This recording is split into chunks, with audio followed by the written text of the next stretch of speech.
Morning, friends.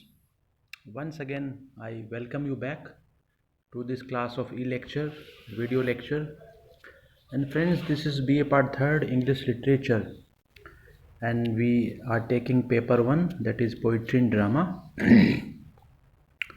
So, for last one day, we have been doing a very famous poem, Ulysses, written by Alfred Lord Tennyson.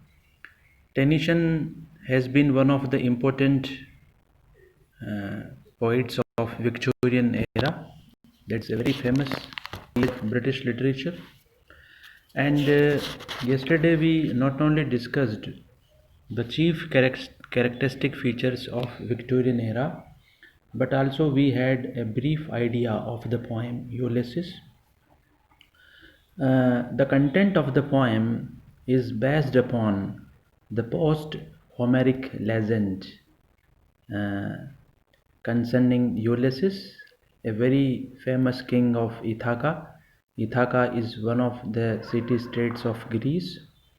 So Ulysses comes home from a military expedition, from travel and exploration, and when he has been there for a long time, then that calm and unadventurous life doesn't appeal to him, and he again wishes to go for some another exploration because peaceful and unadventurous life at home doesn't appeal to him much, since he is a man of involvement, he is a man of engagement, so he wants to go for another voyages.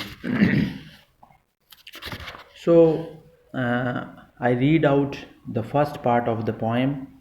It little profits that an idle king by this still hearth among these barren cracks, matched with an aged wife, I meet and dole unequal laws unto a savage race that hoard and sleep and feed and know not me. I cannot rest from travel. Travel is the crux of his psyche. Travel, movement, engagement, and involvement make his core of thought. So the poet says that Ulysses, the king of Ithaca, being an adventurous king and who loves traveling to newer lands and people, and he comes to this conclusion that his own people are uncivilized, lazy, uncultured. They are not suitable for him to be ruled over them. They know nothing except satisfying their physical needs.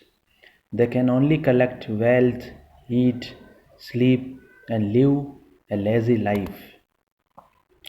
Ulysses finds that he cannot live such a life at home, so he makes up his mind to set out on fresh adventures, on fresh voyages. He wants to explore new fields of knowledge. He wants to visit new lands, new islands, new people, new cultures and civilizations. He wants to enjoy true life to its utmost level. He cannot leave even a single ray of knowledge and experience. He wants to do all that he can satisfy his thirst for knowledge. He is thirsty of knowledge. You see, Ulysses's figures are very rare in human society. In this context, he recalls his past life.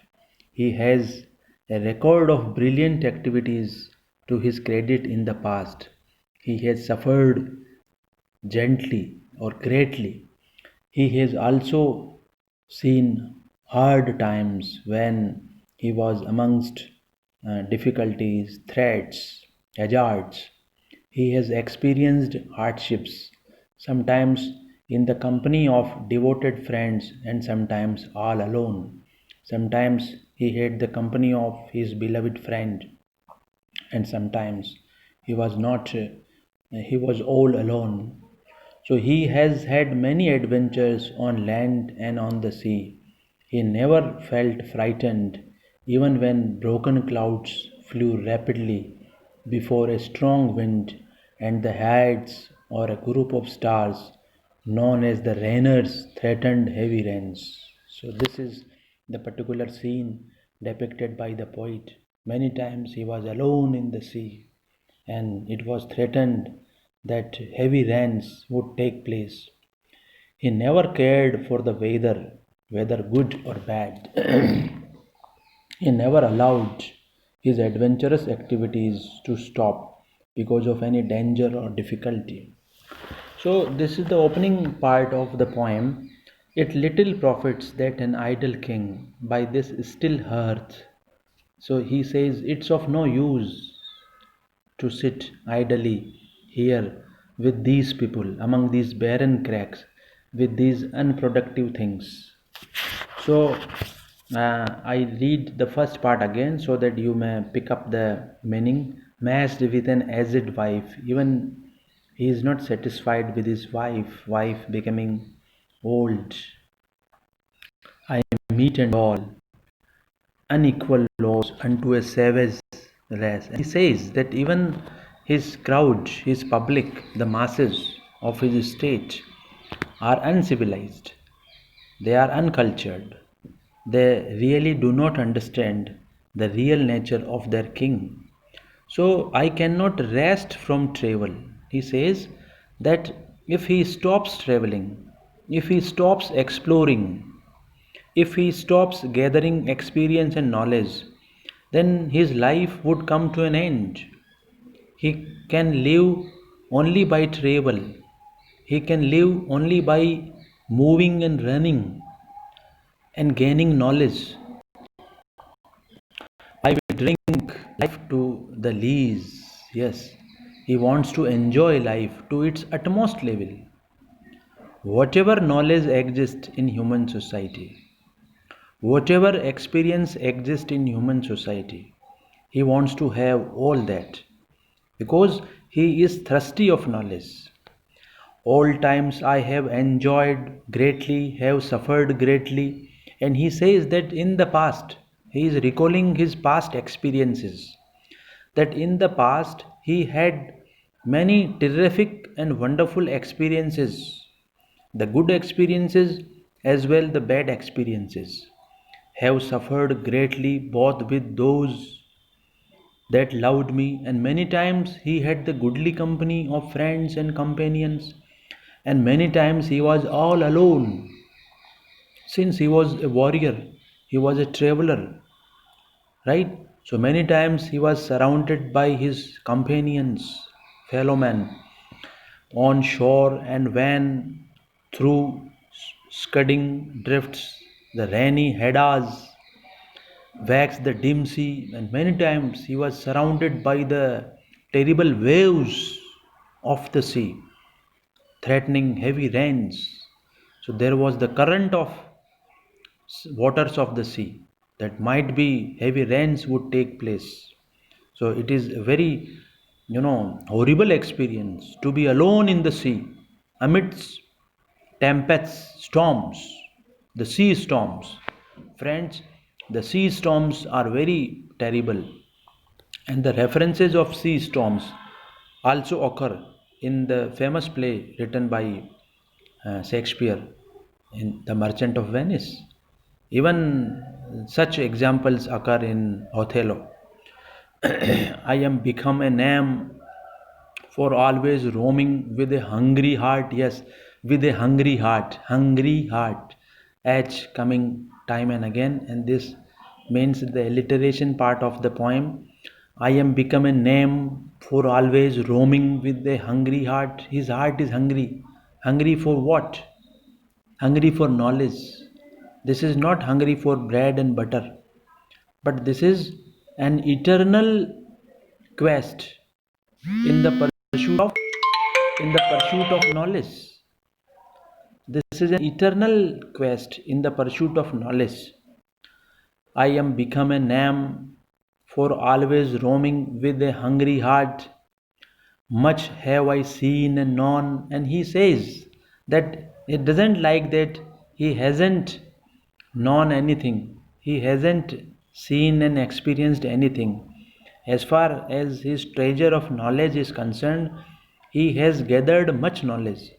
And he says he has visited cities of man and manners, climates, councils, governments, myself not least. He has been to many cultures, many civilizations, many countries, many climates, councils, governments, myself not least, but honored of them all.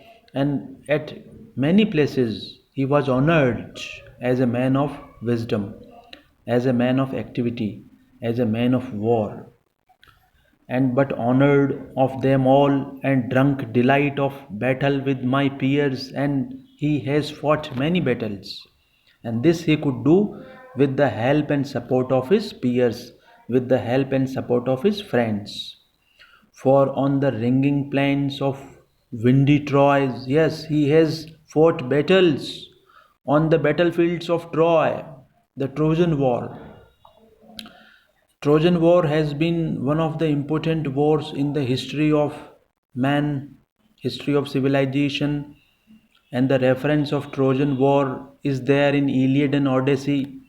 It is there in Dr. Faustus by Marlowe. It is there in entire Greek literature written by greatest Greek poets, including Homer, Virgil, and all.